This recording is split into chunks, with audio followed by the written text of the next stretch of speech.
Welcome to our YouTube channel education with Dave sir. જલ્દીથી વિડીયોને like કરો, શેર કરો અને સબસ્ક્રાઇબ કરો. નમસ્કાર.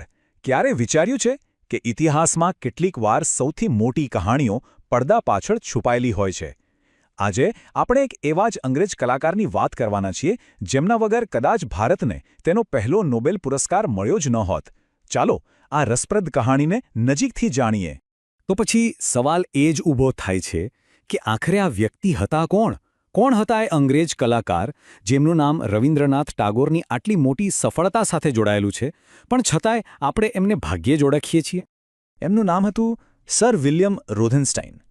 એક એવું નામ જે ભારતીય કલા અને સાહિત્યના ઇતિહાસમાં સોનેરી અક્ષરોથી લખાવવું જોઈએ, પણ ક્યાંક વિસરાઈ ગયું છે. એમની આખી વાર્તા જાણવી ખૂબ જ રસપ્રદ છે. તો ચાલો સૌથી પહેલાં તો એ જ જાણીએ કે આ સર વિલિયમ રોધેનસ્ટાઇન હતા કોણ? મતલબ ટેગોર સાથેના એમના સંબંધ પહેલાં પણ તેઓ પોતે એક બહુ મોટા અને સ્થાપિત કલાકાર હતા. ચાલો એમની પૃષ્ઠભૂમિ પર એક નજર કરીએ. જુઓ, એમનો જન્મ 1872માં ઇંગ્લેન્ડમાં થયો હતો અને એમને કલા અને સાહિત્યનો શોખ તો જાણે નાનપણથી જ હતો. પોતાની કારકિર્દીની શરૂઆતમાં જ તેઓ ન્યૂ ઇંગ્લિશ આર્ટ ક્લબ જેવા મોટા મંડળના સભ્ય બન્યા અને પછી તો જુઓ, કારકિર્દીના શિખરે પહોંચીને રોયલ કોલેજ ઓફ આર્ટ્સના ડાયરેક્ટર પણ બન્યા. 1945માં જ્યારે એમનું અવસાન થયું ત્યાં સુધીમાં તો તેઓ એકદમ સ્થાપિત અને સન્માનિત કલાકાર ગણાતા હતા.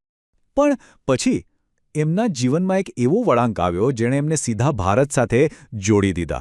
અને આ કોઈ સામાન્ય મુલાકાત નહોતી, ના.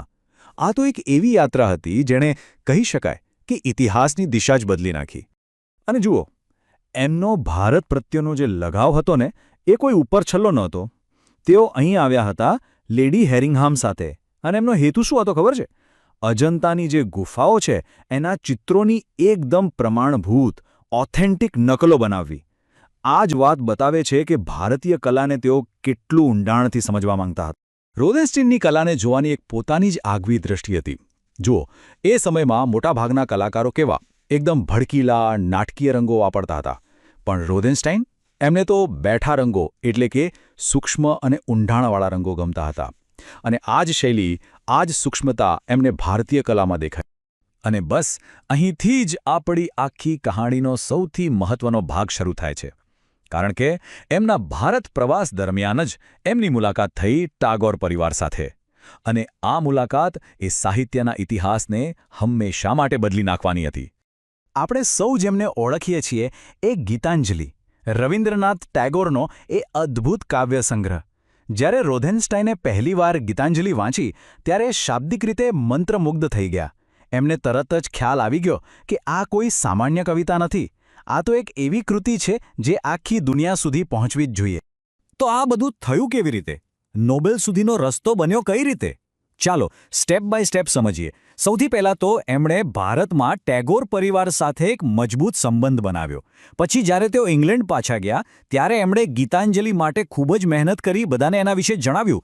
અને એમના જ પ્રયત્નોનું પરિણામ હતું કે ઇન્ડિયા સોસાયટી જેવી પ્રતિષ્ઠિત સંસ્થાએ એને પ્રકાશિત કરી. અને બસ એકવાર પુસ્તક છપાયું અને લોકો સુધી પહોંચ્યું પછી તો એની પ્રશંસા એટલી બધી થઈ કે એ સીધી નોબેલ પુરસ્કાર સુધી પહોંચી. પણ રોધેનસ્ટાઇનનું કામ અહીં પૂરું નથી થતું. એમનું યોગદાન ખાલી એક નોબેલ પુરસ્કાર અપાવવા પૂરતું સીમિત નહોતું. એમનો જે વારસો છે, એમનો જે પ્રભાવ છે, એ ઘણો મોટો અને કાયમી છે. ચાલો આગળ જોઈએ કે એમની અસર કેટલી ઊંડી હતી. જુઓ, એમનો પ્રભાવ કેટલો બધો હતો. એક તો ટાગોરને નોબેલ મળ્યો, પણ એ સિવાય લંડનમાં જે ઇન્ડિયા હાઉસ છે એને સજાવવા માટે ભારતીય કલાકારોને જ કામ મળવું જોઈએ એ વાતની હિમાયત પણ એમણે જ કરી હતી. એટલું જ નહીં, બ્રિટિશ હાઉસ ઓફ કોમન્સમાં એમણે એક બહુ મોટું ભિન્નચિત્ર બનાવ્યું. અને હા, અજંતાના ગુફા ચિત્રોને પશ્ચિમના દેશોમાં લોકપ્રિય બનાવવામાં પણ એમનો બહુ મોટો હાથ હતો. અને આ બધાની સાથે એમણે પોતાની આત્મકથાના 3 સચિત્ર પુસ્તકો પણ લખ્યા. એટલે જ કદાચ આ વાક્ય એમના માટે એકદમ બરાબર છે કે તેઓ એક એવા મહાન કલાકાર હતા જેમણે ભારતીય કલાને દુનિયાભરમાં પ્રસિદ્ધિ અપાવવા માટે ખરેખર ભગીરથ પ્રયાસો કર્યા હતા.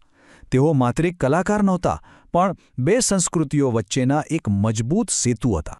અને આખી વાત આપણને એક બહુ મોટા સવાલ પાસે લાવીને ઊભી રાખી દે છે. સર વિલિયમ રોધેનસ્ટાઇન જેવા બીજા કેટલાય લોકો હશે નહીં, જેમણે પડદા પાછળ રહીને બે અલગ અલગ સંસ્કૃતિઓને જોડવાનું આવું અદ્ભુત કામ કર્યું હોય, પણ એમની કહાણીઓ ઇતિહાસના પાનામાં ક્યાંક દબાઈ ગઈ હોય. આ એક એવો વિચાર છે જે આપણને ઇતિહાસને એક સાવ અલગ જ નજરથી જોવા માટે મજબૂર કરે છે. પૂરો વિડિયો જોવા બદલ આપનો આભાર.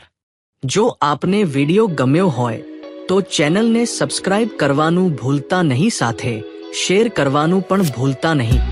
જો કોઈ વ્યક્તિ વિશેષ વિશે તમે જાણતા હોય તો જરૂર કોમેન્ટ કરજો, જેથી તેની માહિતી આપણી ફેમિલીને મળતી રહે. જો કોઈ મંતવ્ય હોય તો જરૂર જણાવવા વિનંતી. આભાર.